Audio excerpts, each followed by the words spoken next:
প্রথমে ভালো করে ছবিটা দেখে নাও, দেখেই ভাবছো তো ব্যাপারটা কি হলো। ব্যাপারটা ছিল আমার শ্বশুর বাড়ি, প্রচুর পুরনো একটা শিবলিঙ্গ। যদি বলো এই অবস্থা হলো কেন, তবে আমি বলবো একটু বেশি যত্ন পেয়েছে বলে। কারণ অনেকদিন আগে থেকে একে ঘি মধু দই দিয়ে এমন ভাবে স্নান করানো হয়েছে যে তার প্রলেপ গুলো লিঙ্গের উপরে সুন্দরভাবে বসে গেছে, সেগুলোই আজ চলটা উঠে উঠে আসছে। তখন যদি শিবলিঙ্গটা কাপড় দিয়ে মুছে রাখতো, আজ এটা দেখতে হতো না। যখন লিঙ্গটার থেকে চলটা ওটা উঠে তখন সবাই বলছে ওটা চীনা মাটির তৈরি, ঠাকুরটা গলে যাচ্ছে, বেশি জল দিয়ে স্নান করানো যাবে না। সেই মতো আমরা সবাই শুধুমাত্র ঘি মধু দিতাম, এমনকি ঠাকুরটা কাছে নিচে রেখে আসতে বলা হয়েছিল। আমি আর আমার বড়ি বারণ করেছিলাম একদম। এখন দেখছি আর ভাবছি তখন ভাগ্যিস বারণ করেছিলাম। আমার চোখের সামনে নোংরা হয়ে পড়ে রয়েছে, কোনো জিনিসই দেখতে ভালো লাগে না, তাও আবার সেটা ঠাকুর ঘরে, এটা তো একদমই মানা যায় না। তাই অনেকদিন থেকে মনে মনে ভাবছি ভাবেতে ঠিক করবো ঠাকুরটাকে। তাই আজ আগু পিছু কিছু না ভেবে ঠাকুর ঘর থেকে ঠাকুরটা বার করে নিলাম। চলটাগুলো আস্তে আস্তে সরাতে গিয়ে কি রত্ন বেরিয়ে এলো। রত্নটা কি আশা করি তোমরা বুঝেই গেছো। এতদিন শুনে এসেছি যেটা চীনা মাটির গলে যাচ্ছে, আসলে চীনা মাটির ছিল না, সেটা পাথরেরও ছিল না, অবশ্য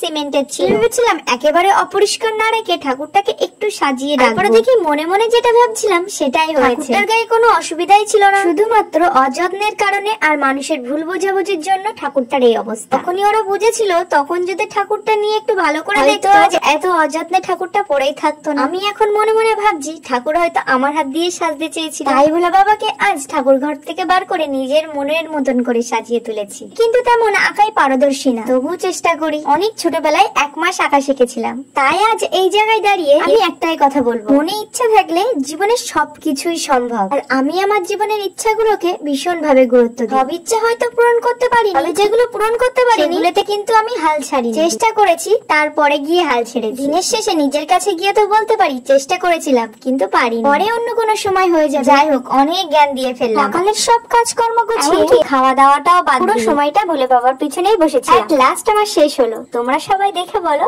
কেমন হয়েছে আমার নন্দী আর ভোলে বাবা। আমি আগেও বলেছি আঁকাই আমি পারদর্শী, মাত্র আঁকতে ভালোবাসি। এই ভালোবাসা থেকেই ভোলে বাবাকে সুন্দর করে সাজিয়েছি, এমনকি নন্দীকে। আজ মনটা পুরো ভালো হয়ে গেল। সবাই কিন্তু কমেন্টে জানিও ভোলা বাবাকে এই সাজে কেমন লাগছে, এমনকি নন্দীকেও। Tata, bye bye.